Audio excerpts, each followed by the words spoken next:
Hello ट्वेल्थीज, मैं मनीष क्षेत्रपाल sir अपने YouTube channel पर आप सबका स्वागत करता हूं। हम इस समय ना एक मिशन पर हैं। मिशन क्या है? 2022-23 के हमें एग्जाम को बहुत अच्छे नंबर से क्रैक करना है। उस संदर्भ में हम हर एक चैप्टर को एक शॉर्ट वीडियो में कंप्लीट कर रहे हैं। हम इंडियन इकोनॉमी के 2 चैप्टर्स को 2 शॉर्ट वीडियो में पढ़ चुके हैं। आई होप कि आपने वीडियोस को देख लिया होगा। आज का हमारा टर्न है। आज हम पढ़ेंगे मैक्रो इकोनॉमिक्स का फर्स्ट चैप्टर, जिसका नाम है इंट्रोडक्शन। सबसे पहले इकोनॉमिक्स होता क्या है? बच्चों, आपने 11th में ये बात अच्छी तरह पढ़ी हुई है कि आप जानते हैं कि हमारे पास जो वांट्स हैं वो अनलिमिटेड होती हैं, रिसोर्सेज हमारे पास लिमिटेड हैं, which we also called as limited means या स्कैर्स रिसोर्सेज। अपने अनलिमिटेड वांट्स को अपने लिमिटेड मींस से हम कैसे कंप्लीट करें, ये जो प्रॉब्लम होती है ना, इसको प्रॉब्लम ऑफ चॉइस कहा जाता है। इस इकोनॉमिक्स के 2 पार्ट बेसिकली होते हैं, एक माइक्रो इकोनॉमिक्स होता है, एक मैक्रो इकोनॉमिक्स होता है। जो माइक्रो इकोनॉमिक्स है, you have studied that in the class 11।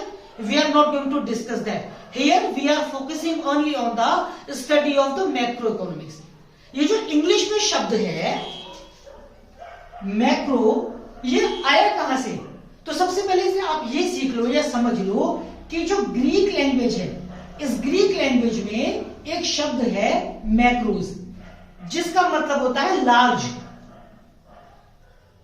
तो उस लार्ज से ही बना मैक्रो इकोनॉमिक्स।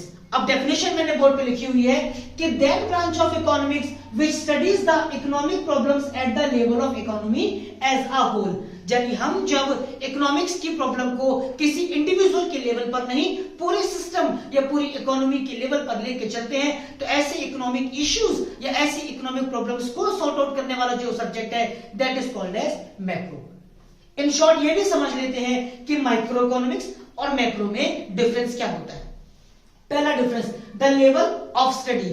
माइक्रो इकोनॉमिक्स में बेसिकली हम स्टडी करते हैं सारे टॉपिक्स की इंडिविजुअल लेवल पर, individual consumer, individual producer etcetera. While when we talk about the macro economics, तो we study at the level of economy as a whole.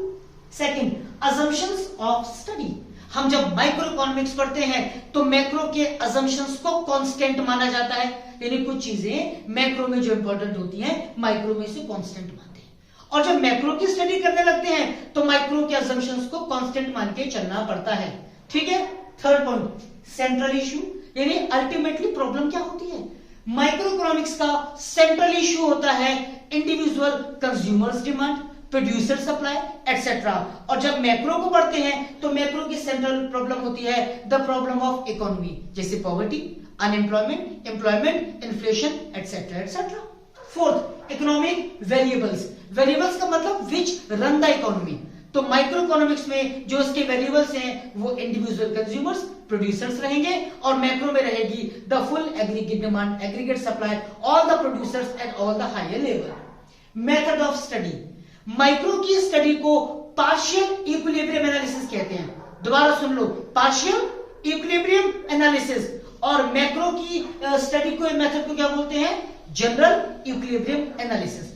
साथ साथ नोट भी करते जाना, लर्न भी करते जाना, समय हमारे पास कम है।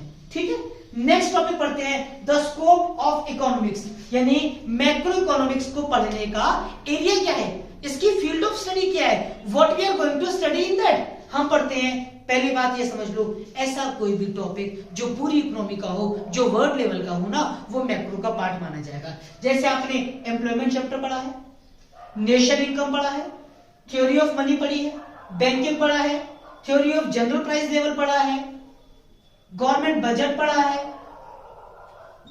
बैलेंस ऑफ पेमेंट पढ़ा है।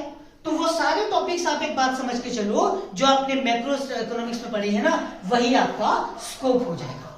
What is the benefit, advantages और the significance to study the macroeconomics? यानी अगर आप मैक्रो इकोनॉमिक्स को पढ़ेंगे तो फायदा क्या होने वाला है? आप अपने देश को अच्छी तरह समझ पाएंगे कि आपकी इकोनॉमी है कैसी।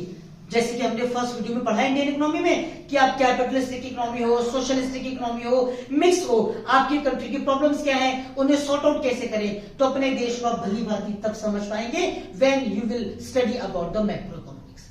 दूसरा क्या बेनिफिट है, क्या सिग्निफिकेंस है? Road map of the growth and development. जब आपको देश की प्रॉब्लम्स पता होंगी, देश के पास अवेलेबल रिसोर्सेज के बारे में पता होगा, तो you will try to use. Second significance significance है road map of the growth and development, मतलब देश की सरकार और देश ये चाहता है कि हमारी इकोनॉमी जो है वो ग्रो करती जाए। ग्रो कैसे करेंगे, जब हमें पता होगा हमारे देश के रिसोर्सेज कितने हैं, उनको यूटिलाइज कैसे करना है, ऑप्टिमम लेवल पर पहुंचना कैसे है, तो आप अपनी कंट्री की ग्रोथ का एक रोड मैप तैयार कर सकते हैं अगर आपको अपने देश की प्रॉब्लम्स पता है और प्रॉब्लम को सॉर्ट आउट करने के लिए अवेलेबिलिटी ऑफ रिसोर्सेज के बारे में पता होगा। ठीक है। थर्ड है इकोनॉमिक स्टेबिलिटी। हर देश या सरकार का मूल मंत्र ये होता है, वो ये चाहते हैं कि हमारे देश में स्टेबिलिटी हो। स्टेबिलिटी मतलब प्राइस के फ्लक्चुएशंस ना हो, है ना, इन्फ्लेशन ज्यादा ना बढ़ जाए, रिसोर्सेज की सबके पास अवेलेबिलिटी इजीली हो, तो अपने देश में डिफरेंट टाइप के फ्लक्चुएशन से बचाने के लिए और इकोनॉमिक स्टेबिलिटी के लिए भी हमें इकोनॉमिक्स का, मैक्रो इकोनॉमिक्स का जानना समझना जरूरी है। और पॉलिसी फॉर्मेशन, आपको पता है ना, रिजर्व बैंक पॉलिसी बनाता है कौन सी, मॉनेटरी पॉलिसी। क्यों, just to control over the inflow and outflow of money. Bharat सरकार कौन सी पॉलिसी बनाती है, फिस्कल पॉलिसी। उससे क्या बनता है, बजट, जो मैंने अभी समझाया था। तो अल्टीमेटली जो भी पॉलिसीज बननी है देश के लिए, देश मतलब इकोनॉमी एज अ होल, मतलब पॉलिसी फॉर्मेशन भी मैक्रो इकोनॉमिक्स का पार्ट होता है। आया समझ में? 10 मिनट तो नहीं हुए, हो गया आपका चैप्टर कंप्लीट। ऐसे ही मेरा साथ देते रहिएगा, मैं सारे चैप्टर्स को आपको एक एक शॉर्ट वीडियो में समझाता रहूंगा। लेकिन एक बात और बता रहा हूं बच्चों, जो भी डाउट हो ना कमेंट सेक्शन में पूछते रहना, मैं उसको डिटेल में और ज्यादा एक्सप्लेन करने का प्रयास करूंगा। साथ पढ़ेंगे हम, साथ बढ़ेंगे हम। 3 चीज और करना, चैनल को लाइक, सब्सक्राइब और कमेंट। Bye, God bless.